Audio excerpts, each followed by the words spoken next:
and welcome back to my YouTube channel! So, ayun, so today's video may share ako sa inyo na pwede nyong gawin dyan sa bahay nyo or pwede nyong gawing business din o kung gusto nyong magbenta-benta lang dyan. Or, okay, so ito na yun, no?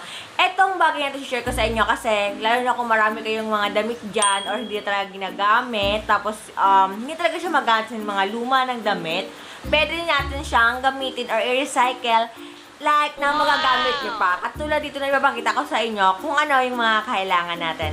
So, first na kailangan natin, nakikita nyo naman na meron ditong box. So, ayun. So, bagay mag-start na tayo. So, nag-stop lang tayo kasi kung napapansin nyo, may ring light lang tayo dito and wala tayo ditong ilaw kasi po ay blackout. So, ayan, wala pong kuryente. So, kailangan lang po natin sa gagawin natin na to at para ay makatulong tayo at makapag-recycle. So, kailangan po natin ng box. So, ayan, carton box lang po yung kailangan. Hindi natin ito gagamitin lahat, pero kailangan po natin ng carton box. And, ayan, laman ito, gunting. At, kailangan din natin na, ito, sa baba. Nakalagay na sa baba yung mga kailangan natin.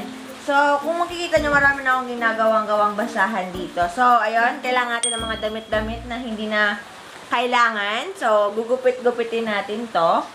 Ayan, yan yung mga kailangan natin. So, of course, kailangan natin ng biscuit! Char! Dito biscuit, lalagyan to ng mama ko. Kaya, ganoon. So, mga matanda talaga yon.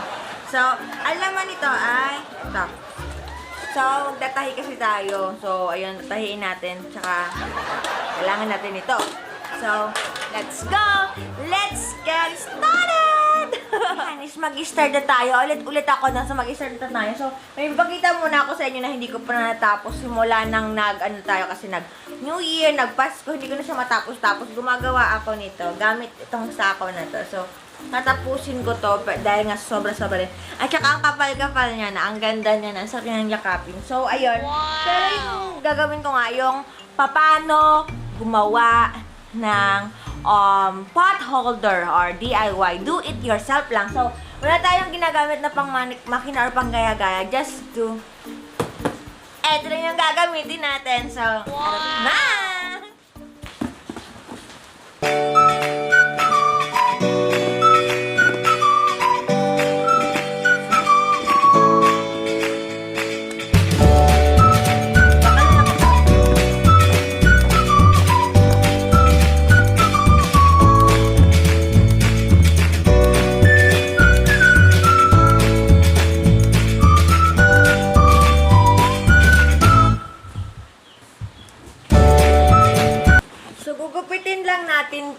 Gugupitin natin to ng pwede kasi siyang pa-square, pwede siya pa-rectangle, pwede siyang circle, kung anong gusto nyo.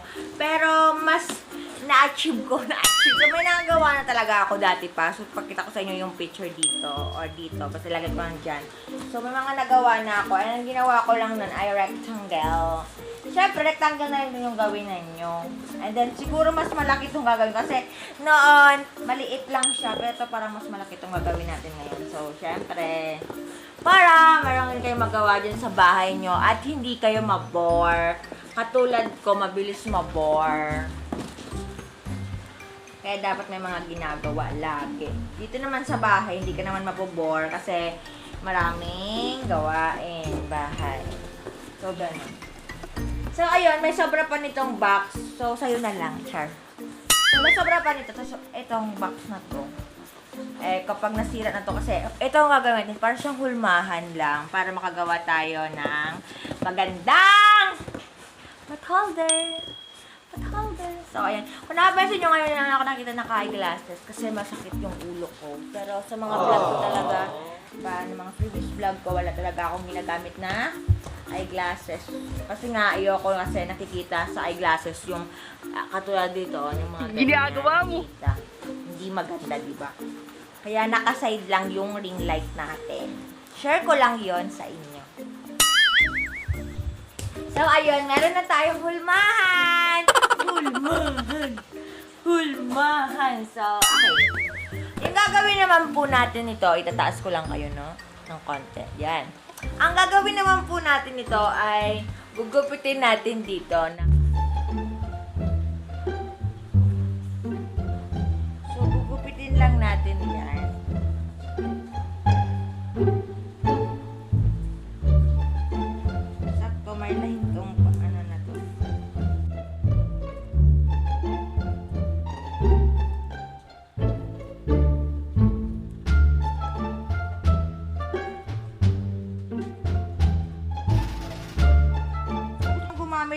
ruler, pwede po kayong gumamit nitong ruler na to. So, ako kasi yung carton ko parang may linya sa atin. Sinusundan ko lang yung line.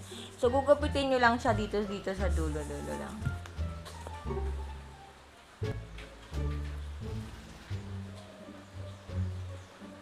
So, ayan, nagupit na natin siya. So, gugupit ulit tayo doon sa kabila. Di ba yan, tapos na natin to? Nakikita nyo, tapos na may nagupit na yan. So, dito na tapos na yan. So, dito naman po tayo sa kabila. Sa kabila naman.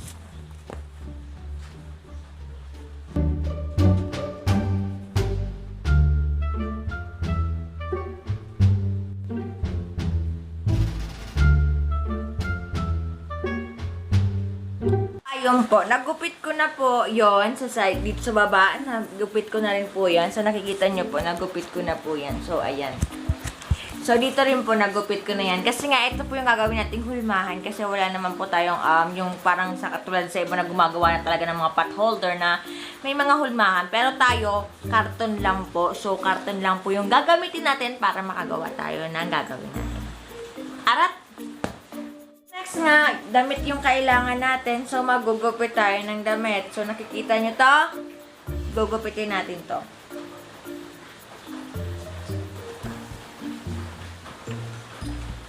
Ito yung mga damit na hindi naman na kailangan pang gamitin. So, kayo dyan sa bahay nyo, kapag mayroong mga ganito, gumawa na lang kayo ng pwede siyang recycle or pwede nyo pong magamit. Hindi nga lang damit na mga katulad na nga ng sinasabi ko sa inyo, na mga pamunas, na ganun.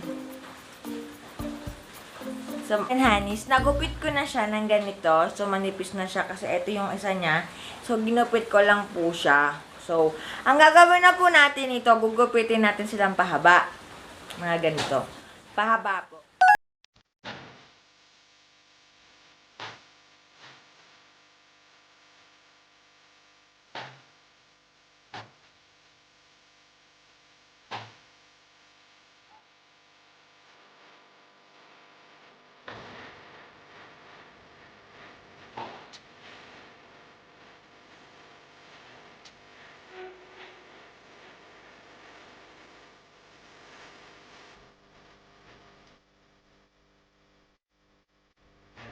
Tatapusin ko lang pagpuputin ng mga ganito-ganito and babalikan ko na lang po kayo kasi po blackout po and wala akong kuryente sa amin. So, baka po malubat itong camera ko so hindi ako makapag-film. So, tatapusin ko lang po ito. Ngayon, may kuryente na kung nakikita nyo. So, ayun ang gagawin natin. Ipapakita ko na po sa inyo na gagawin natin. So, ang muna pong gagawin ito, ibabakot kayo, gagalaw tayo ng konti. So, ayan. So, ang ilalagay po natin ay ito.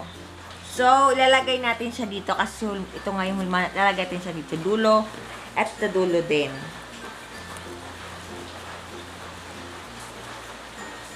Kita nyo? Yan. Ganyan lang po siya ilalagay natin sa hulmahan natin. Yan. Lagay natin ulit. Yan.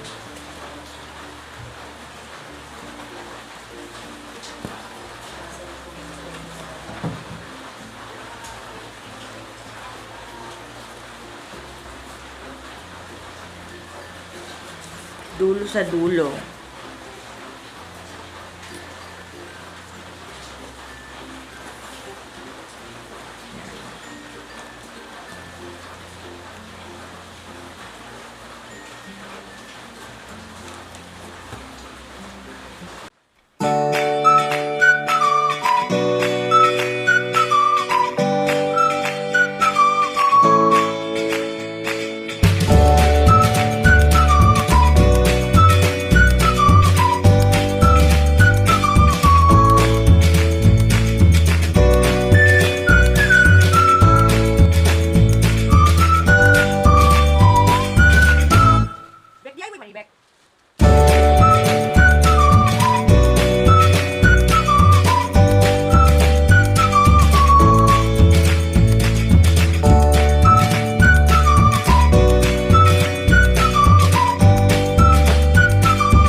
Natapos ko na siyang lagyan. So, ayan yung makikita nyo. Ganyan siya. Hindi siya pantay-pantay na size kasi nga DIY talaga.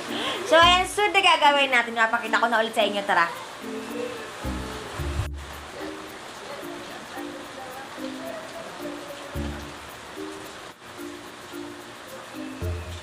i-cover mo siya dito. Papasok mo siya dito. Sa first row. And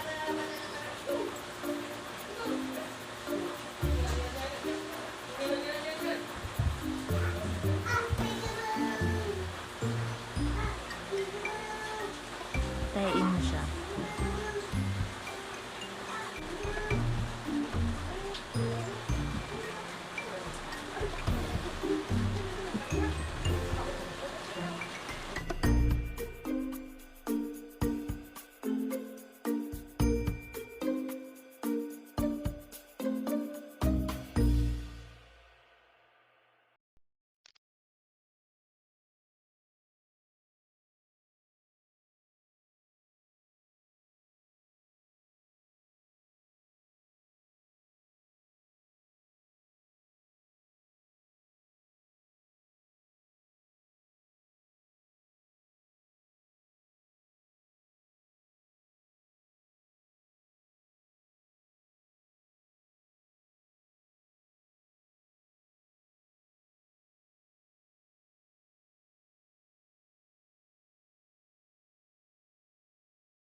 Balikan ko na lang kayo kapag natapos na to or na-half ko na to. Balikan ko na lang kayo kasi magugupit ako ng tela, okay?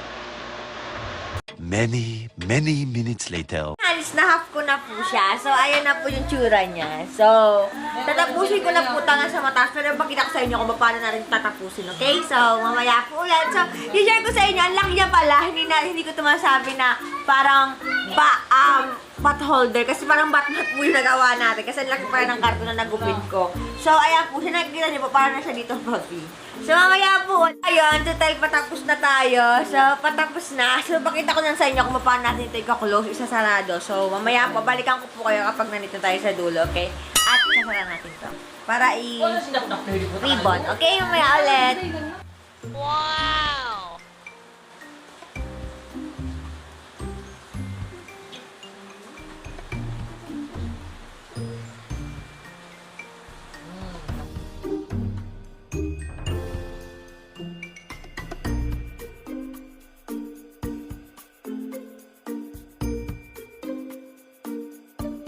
Ayun, natapos ko na siya dito. So, dito natin siya itatahiin ulit. So, yan. Tahiin natin dito siya. Okay?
Hanis, nagawa na natin at natapos na natin. So, eto na yon. Eto na siya. Hindi siya ganun maganda. Pero, ayan! So, check na Check na yung ating pot holder na pwede na rin siya maging basahan at bat map.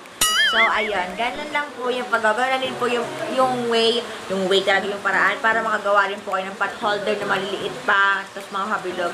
Tapos so, ayun, Hanis, kahit yung karton na lang po yung hulmahan nyo. So, ganitong size. Kahit anong size po. Basta gusto nyo kumulit. Kasi ito malaki na halaki yan. At natin itong gumawa itong Batman na to. Pero ito, ay gagawin po ng pot holder. Lalagyan. So, sobrang hindi pa natin nakakatawa. Wait. Ito na siya. So, tapos na natin siyang gawin. So, sana may natutunan kayo sa video na to. At sana ay may natutunan na nga kayo. No? Diba? Ulit tayo. So, ayun. So, dito natin yung video na to. At yun natin papahabain. And thank you again for watching. And don't forget to like, share, and subscribe.